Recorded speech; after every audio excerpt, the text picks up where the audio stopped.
Film की शुरुआत होती है साल 2000 की उस घड़ी से, जहां एक अमेरिकी वैज्ञानिक जो फौज के लिए काम करता है अपने कोरियाई असिस्टेंट से कहता है कि लगभग 200 बोतल जहरीले केमिकल नाली में डाल दो। उसे बिल्कुल परवाह नहीं होती कि इसका नदी पर क्या असर पड़ेगा। सालों बाद लोग नदी में अजीब चीजें महसूस करना शुरू कर देते हैं। दो मछुआरे एक कप में एक मछली उठाते हैं और देखते हैं कि वह ठीक नहीं लग रही, किसी बदली हुई घिनौनी सी जीव जैसी लग रही होती है। जब उनमें से एक आदमी उसे छूने की कोशिश करता है, वह जीव उसे काट लेती है और उसके हाथ से कप गिराकर तेजी से पानी में लौट जाती है। अब दृश्य बदलता है साल 2006 में। एक पुल पर एक बिजनेसमैन खुदकुशी करने का सोच रहा होता है और छलांग लगाने से पहले पानी के नीचे कोई बड़ी सी चीज हिलती हुई देख लेता है। दोपहर के वक्त नदी के पास गैंगवू अपने बाप के स्नैक स्टॉल के अंदर सो जाता है। सेयो नाम का एक बेघर लड़का कुछ खाना चुराने की कोशिश करता है, लेकिन उसका भाई सेजिन उसे वहां से ले जाता है। स्टॉल का मालिक हैबोंग अपने बेटे को जगाता है और काम पर लगने को कहता है। उसी समय गैंगवू अपनी बेटी यूनसियो को स्कूल से लौटते हुए देखता है। यूनसियो गुस्से में होती है क्योंकि गैंगवू पेरेंट्स मीटिंग में खुद नहीं गया था और अपने शराबी चाचा को भेज दिया था। वह अपने पिता की कॉल्स नजरअंदाज कर रही होती है क्योंकि उसके पास बहुत पुराना फोन है जिसमें नेटवर्क भी ठीक नहीं आता और उसे सार्वजनिक जगहों पर निकालने में शर्म आती है। फिर गैंगवू और यूनसियो स्टॉल के अंदर भागते हैं, जहां गैंगवू एक छिपा हुआ डिब्बा निकालता है जिसमें वह पैसे जमा कर रहा था ताकि अपनी बेटी को नया फोन दे सके। फिर वह टीवी ऑन करता है और देखता है कि हान नदी से एक लाश मिली है जिसकी आधी बॉडी गायब होती है, लेकिन वह चैनल बदलकर गैंगवू की बहन नमजू को तीरंदाजी टूर्नामेंट में हिस्सा लेते हुए देखने लगता है। तभी हैबोंग आकर गैंगवू को कुछ मुफ्त स्नैक्स लेकर शिकायत कर रहे ग्राहकों के पास भेज देता है। गैंगवू उन्हें पुल के नीचे लटकी एक अजीब सी चीज को घूरते हुए पाता है। वह चीज हिलती है और एक भयानक राक्षस निकल आता है जो पानी में छलांग लगा देता है। जिज्ञासा में गैंगवू एक बियर कैन फेंकता है जिसे राक्षस अपने टेंटेकल से पकड़कर पूरा निगल जाता है। उत्साहित होकर भीड़ नदी में हर तरह का खाना फेंकने लगती है, लेकिन वह जीव गायब हो जाता है। सब लोग जाने ही वाले होते हैं कि अचानक वही राक्षस पानी की सतह पर आ जाता है और भीड़ के पीछे दौड़ लगाता है। वह लोगों को उठाकर पटक देता है और अपने डरावने अंगों से मारना शुरू कर देता है। लोग भागकर जान बचाने की कोशिश करते हैं, लेकिन राक्षस उन्हें घसीटकर मारने लगता है। कुछ लोग एक कंटेनर के अंदर छिप जाते हैं तो राक्षस उनके पीछे वहीं अंदर घुसकर अटक जाता है। टूरिस्ट डोनाल्ड और गैंगवू कंटेनर के दूसरी तरफ दौड़कर दरवाजा खोल देते हैं ताकि बचे कुचे लोग निकल सकें। राक्षस भी बाहर आ जाता है और अपनी हत्या लड़ाई जारी रखता है। डोनाल्ड एक फ्लोर टाइल फेंकता है, लेकिन उसका उस पर कोई असर नहीं होता। फिर डोनाल्ड और गैंगवू मिलकर एक भारी सा साइन पोस्ट राक्षस पर फेंकते हैं, लेकिन फिर भी उस पर कुछ असर नहीं होता। एक आदमी को मुंह से पकड़े हुए राक्षस डोनाल्ड पर छलांग लगाता है और उसे घायल कर देता है। गैंगवू दौड़कर साइन पोस्ट उठाता है और इस बार राक्षस की संवेदनशील पूंछ पर फेंक देता है, जिससे उसे आखिरकार चोट लगती है। राक्षस का कुछ खून गैंगवू के चेहरे पर भी टपक पड़ता है। यूनसियो जब स्टॉल से बाहर निकलती है, गैंगवू उसका हाथ पकड़कर भीड़ के साथ भागने लगता है। बेहद अफरा तफरी में गैंगवू गिर जाता है और अपनी बेटी का हाथ खो देता है। घबराहट में वह एक और लड़की का हाथ पकड़कर भागता रहता है, लेकिन पीछे मुड़कर देखता है तो पता चलता है कि वह गलत लड़की थी। वह पीछे देखता है और राक्षस यूनसियो को पकड़कर नदी की तरफ ले जा रहा होता है। गैंगवू भी छलांग लगा देता है और दूसरी ओर देखता है कि राक्षस एक इंसान को थूकर उसकी जगह यूनसियो को ले जाता है और फिर पानी में गायब हो जाता है। कुछ देर बाद पुलिस और मिलिट्री पूरी जगह को घेर लेती है। गैंगवू और हैबोंग को स्टॉल छोड़ना पड़ता है और गैंगवू वह सिक्कों वाला बॉक्स साथ ले लेता है।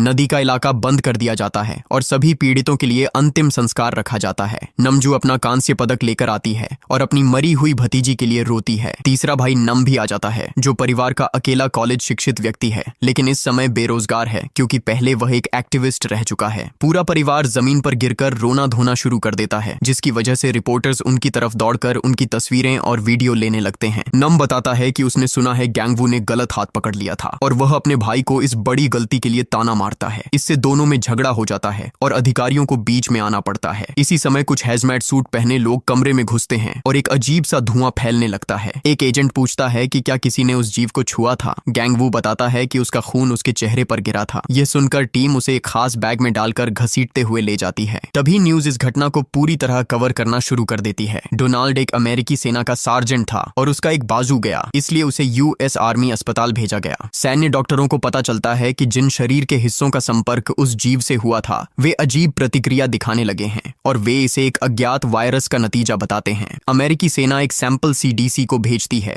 और वे पुष्टि करते हैं कि नदी का जीव उस वायरस का होस्ट है। अब सिर्फ बायोलॉजिकल वॉर में ट्रेन किए गए स्पेशल फोर्सेस को ही नदी के पास जाने की इजाजत है। फ्यूमिगेशन यूनिट्स धुआं छोड़कर नदी के एरिया को क्लियर करने में लगी हैं। जितने भी लोग स्पॉट पर और जनाजे में मौजूद थे सबको हॉस्पिटल भेजकर क्वारंटीन स्कैन और टेस्ट किया जा रहा है। शाम को गैंगवू अपनी बैक पर खुजली कर रहा होता है कि तभी उसका फोन बजता है। सुनते ही वह शॉक्ड रह जाता है क्योंकि कॉल यूनसियो की होती है। वह हेल्प मांग रही होती है और कहती है कि वो सीवर में है, लेकिन कुछ और बोलने से पहले ही कॉल कट हो जाती है। नदी के पास 2 फ्यूमिगेशन एजेंट्स अपना ट्रक रोकते हैं क्योंकि उन्हें कुछ नजर आता है। अचानक मॉन्स्टर बाहर निकलकर एक एजेंट को गिरा देता है और ट्रक पर चढ़ जाता है। कुछ मिनट बाद वो क्रिएचर उन एजेंट्स को एक सीवर में फेंक देता है जहां उसने कई बॉडीज जमा की हुई थीं ताकि बाद में खा सके। मॉन्स्टर के चले जाने के बाद यूनसियो एक होल से बाहर आती है जहां वो छुपी हुई थी। वह एजेंट को जगाने की कोशिश करती है, लेकिन वह पहले ही डेड हो चुका होता है। वह उसकी जेब में फोन ढूंढती है, मगर वो भी काम नहीं कर रहा होता। हॉस्पिटल में गैंगवू का फैमिली एक पुलिस वाले को समझाने की कोशिश करता है कि यूनसियो अभी जिंदा है, लेकिन पुलिस वाला उन पर यकीन नहीं करता और कहता है कि गैंगवू ने बस कोई सपना देख लिया होगा। अपनी बात प्रूव करने के लिए गैंगवू फोन पर वो मोमेंट दिखाता है जहां उसने मॉन्स्टर को एक बॉडी उगलते हुए देखा था, जिसका मतलब ये हो सकता है कि यूनसियो अभी जिंदा है। फिर भी पुलिस वाला जिद पर अड़ा रहता है कि गैंगवू को बस वहम हुआ है और वहां से चला जाता है। हैबोंग उसे रिश्वत देने की कोशिश करता है, लेकिन वो मानने को तैयार नहीं होता। थोड़ी देर बाद फैमिली हॉस्पिटल से चुपके से निकल जाती है और कॉरिडोर में दूसरे पेशेंट्स के बीच जाकर घुल मिल जाती है। एक नर्स गैंगवू के ढाई किए हुए बाल पहचान लेती है और उसे आवाज देती है, जिस पर पूरा फैमिली भाग पड़ता है और रास्ते में आने वाले सबको धक्का देता हुआ दौड़ता है। लिफ्ट में पहुंचते ही वो लोग अपने असली कपड़े पहन लेते हैं और हैबोंग फोन पर कंफर्म कर लेता है कि उनकी गाड़ी पहुंच चुकी है। पार्किंग लॉट में एक रहस्यमयी ड्राइवर वैन लेकर उन्हें उठा लेता है। नमजू पीछे रह जाती है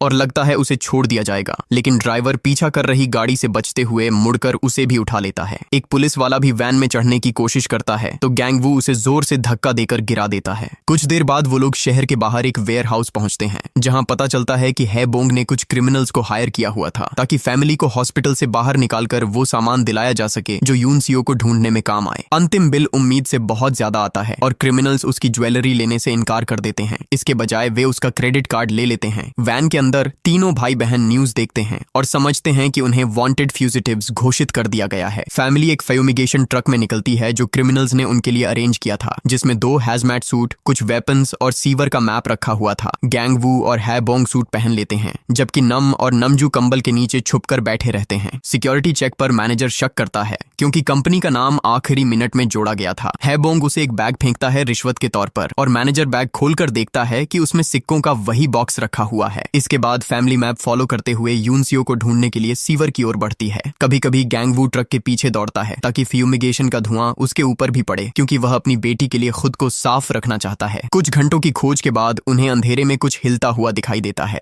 नमजू के कंधे पर कुछ गीला टपकता है तो वे लोग फायरिंग शुरू कर देते हैं, लेकिन जब ऊपर देखते हैं तो पता चलता है कि वह बस पानी का रिसाव था। जो लिक्विड गिरा था वह असल में सेयो का पेशाब था, जो अपने भाई से जिन के साथ छुपकर घूम रहा होता है। दोनों भाई धीरे धीरे स्नैक स्टॉल तक पहुंच जाते हैं और वहां से ढेर सारा खाना उठा लेते हैं। सेयो पैसे भी लेने लगता है, लेकिन सेजिन उसे रोकते हुए बताता है कि पैसे लेना असली चोरी है। बैग भरकर दोनों बाहर निकलने ही वाले होते हैं कि राक्षस उन्हें देख लेता है। दोनों भागते हैं, लेकिन जीव तेज होता है और उनका रास्ता रोक देता है। कुछ देर बाद परिवार स्नैक स्टॉल पहुंचता है और ऐसे डिनर शेयर करता है मानो यूनसियो उनके साथ बैठी हो, बस हिम्मत बनाए रखने के लिए। असली यूनसियो एक लीक से पानी इकट्ठा करने की कोशिश कर रही होती है। जब वह मॉन्स्टर की आवाज सुनती है तो वह बेहोशी का नाटक करती है और देखती है कि मॉन्स्टर दोनों भाइयों को नीचे गिराकर चला जाता है। यूनसियो उन्हें चेक करती है और पता चलता है कि सेजिन मर चुका है, लेकिन सेयो अभी जिंदा है, इसलिए वह उसे क्रिएचर की नजरों से बचाती है। फैमिली की तरफ नमजू और नम गैंगडू को बुरा भला कहते हैं क्योंकि वह फिर सो गया होता है। हैबोंग को यह बात बिल्कुल पसंद नहीं आती और वह बताता है कि बचपन में गैंगडू के साथ क्या हुआ था। बचपन में गैंगडू बहुत तेज दिमाग का था, लेकिन हैबोंग अक्सर घर पर होता ही नहीं था और रात भर बाहर रहता था। गैंगडू पड़ोसी खेतों से खाना लेने जाता था, पर वह उसकी सेहत के लिए काफी नहीं था। इसी वजह से उसका दिमाग धीमा हो गया और कभी कभी उसका शरीर अचानक सो जाता है। इसी वक्त गैंगडू उठकर देखता है कि मॉन्स्टर बाहर खड़ा है। हैबोंग फायरिंग शुरू करता है और क्रिएचर गुस्से में आकर स्टॉल को इतना धक्का देता है कि वह पलट जाता है। मॉन्स्टर पास आता है तो हैबोंग फिर गोली चलाता है और क्रिएचर गिर जाता है। फैमिली बाहर आती है और देखती है कि वह अभी भी जिंदा है, तो नम भी उस पर गोली चलाता है। मॉन्स्टर तुरंत भागकर ब्रिज पर चढ़ जाता है और वहां कई गाड़ियों को टकरा देता है। फिर वह ब्रिज के नीचे कूदकर इधर उधर उछलता रहता है जब तक कि उनकी गोलियां खत्म नहीं हो जाती। मॉन्स्टर पानी में कूद जाता है और फैमिली देखती है कि सिपाही आ रहे हैं तो वे भागना शुरू कर देते हैं। गैंगडू कहता है कि उसके पास एक गोली और है,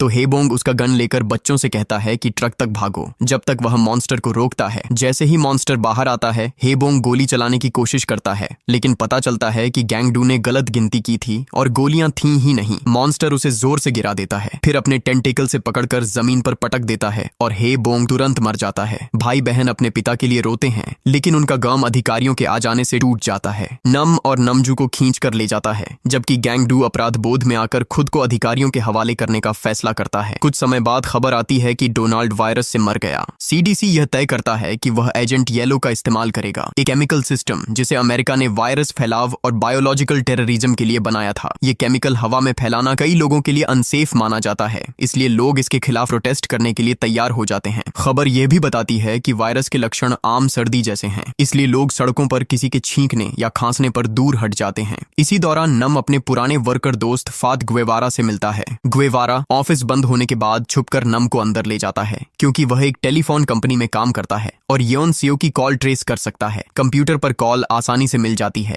लेकिन जीपीएस एक्सेस करने के लिए पासवर्ड चाहिए होता है। गुएवारा बार बार शक भरे अंदाज में नमजू के बारे में पूछता रहता है, तो नम बताता है कि वे दोनों सीवरों में अलग हो गए थे और उसे नहीं पता कि नमजू कहाँ है। डेस्क पर लिखा पासवर्ड काम नहीं करता, तो गुएवारा कहता है कि वह मैनेजर के ऑफिस में पासवर्ड ढूंढता है। असल में वह सिर्फ नाटक कर रहा होता है। उसके सारे दोस्त वहीं छिपे होते हैं ताकि नाम को इनाम के लिए पकड़ सकें। इसी बीच नाम को एक और पासवर्ड नोट मिलता है और इस बार सिस्टम अनलॉक हो जाता है। उसे आखिरकार योनसियो का लोकेशन मिल जाता है। जैसे ही वह मैप पर मार्क कर रहा होता है, उसे पता चलता है कि ऑफिस से सब लोग उसे पकड़ने के लिए निकल रहे हैं। नम एक क्लिप को प्लग में लगाकर सॉकेट में घुसा देता है। शॉर्ट सर्किट होता है और पूरा कमरा अंधेरे में डूब जाता है। टीम घबरा जाती है और अंधेरे में उसे ढूंढती रहती है, लेकिन जब लाइट वापस आती है, नम पहले ही भाग चुका होता है। बाहर पुलिस की आवाज सुनकर उसे ब्रिज से कूदना पड़ता है। गिरने की वजह से उसका शरीर दर्द से भर जाता है और वह ब्रिज के नीचे नामजू को योनसियो का लोकेशन टेक्स्ट करने के बाद बेहोश हो जाता है। उधर नामजू अभी तक योनसियो को ढूंढ रही होती है। वह ब्रिज की बीमों में सो जाती है, पानी में छिपकर रहती है ताकि कोई उसे देख न ले, और फैमिली स्टोर से खाना चुराकर जिंदा रहती है। वह फोन चार्ज करती है और अपने भाई का मैसेज देखती है।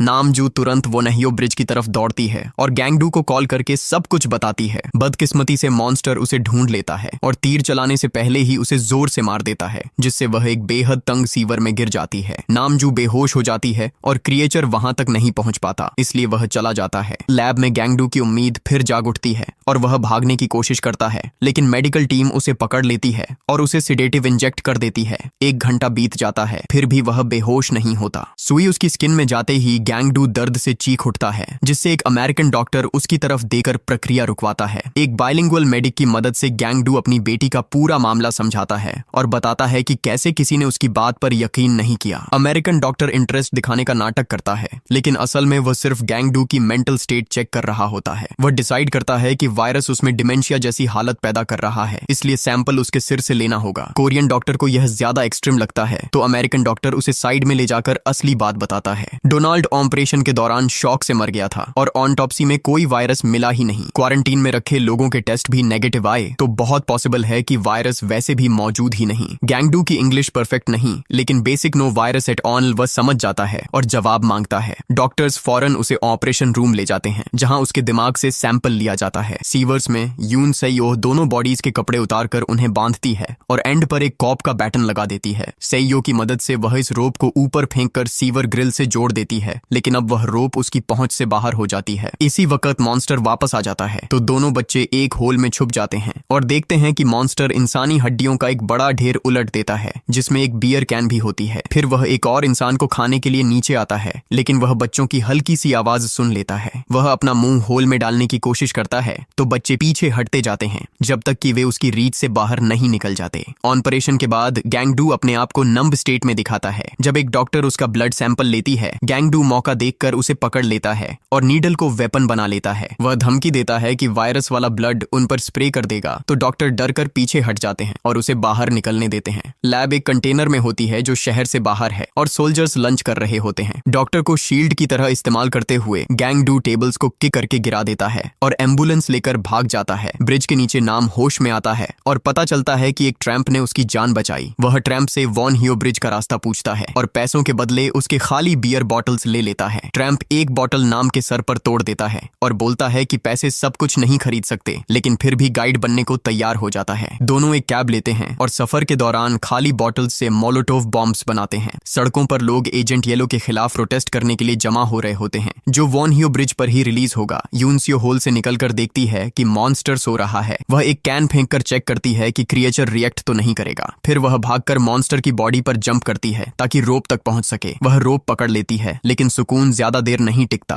क्योंकि मॉन्स्टर अपनी टेंटेकल से उसे वापस नीचे खींच लेता है। क्रिएचर अभी भी सोता हुआ लगता है, हो सकता है ये नींद में ही कर रहा हो। यूनसियो अपने पैरों से हल्का सा हिलाती है जिससे क्रिएचर जाग जाता है। मॉन्स्टर फौरन दोनों बच्चों पर जंप कर देता है। कुछ मिनट बाद गैंग डू सही सीवर ढूंढ लेता है और वहां पड़ी हड्डियों का ढेर देकर टूट जाता है। सबसे बुरा सोचकर वह यूनसियो की रोप से नीचे उतरता है और उसके जैकेट पर लगा नेम टैग देख लेता है। उसी वक्त मॉन्स्टर वहां आ जाता है, लेकिन किस्मत से वह गैंग डू को नहीं देख पाता और आगे बढ़ जाता है। इसी दौरान नमजू होश में आती है और सीवर से बाहर चढ़कर देखती है कि क्रिएचर उसकी तरफ आ रहा है। वह अपना बो तैयार करती है, लेकिन गैंग डू की घबराहट उसका ध्यान तोड़ देती है। किनारे पर एक बड़ा हजूम एजेंट येलो के खिलाफ प्रोटेस्ट कर रहा होता है, जिनकी शर्ट्स पर गैंग डू की आजादी की डिमांड लिखी होती है। प्रोटेस्टर्स पुलिस से घिरे होते हैं और हटने से इनकार करते हैं, लेकिन जैसे ही मॉन्स्टर दिखाई देता है सब घबरा जाते हैं। पुलिस फायरिंग शुरू कर देती है और गैंग डू ब्रिज पर नजर आता है, सबसे गोली रोकने की अपील करता हुआ क्योंकि उसकी बेटी वहां होती है। वह पानी में जंप करता है और उसी वक्त ड्रोन एजेंट येलो रिलीज करता है और टॉक्सिक फ्यूम्स से पूरा इलाका भर जाता है। प्रोटेस्टर्स बेहाल हो जाते हैं। क्रिएचर भी बीमार पड़ने लगता है और एक और कॉप उसे मारने लगता है, लेकिन गैंग डू उसे रोक देता है। मॉन्स्टर दर्द में जमीन पर तड़प रहा होता है तो गैंग डू मौका देखकर उसके मुंह में हाथ डालकर एक इंसानी हाथ पकड़ लेता है। वह फौरन खींचकर दोनों बच्चों को बाहर निकालता है जो बदकिस्मती से मर चुके होते हैं।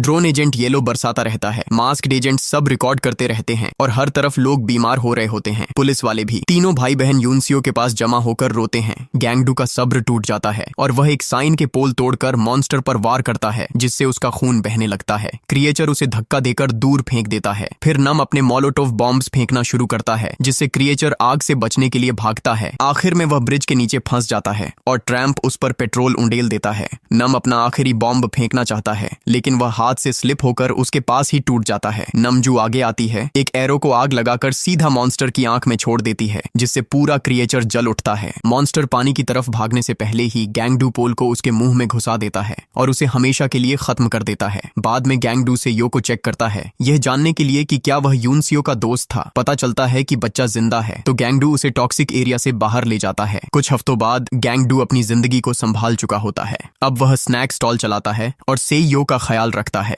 एक रात डिनर के दौरान टीवी पर यूएस अथॉरिटीज तस्लीम करते हैं कि कोई वायरस था ही नहीं, लेकिन गैंग डू और सेइयो टीवी बंद कर देते हैं ताकि आराम से खाना खा सकें। अगर आपको यह वीडियो पसंद आई हो तो प्लीज चैनल को सब्सक्राइब जरूर करें और बेल आइकन को भी प्रेस कर दें ताकि ऐसी और वीडियो आप तक पहुंचती रहे। देखने के लिए धन्यवाद।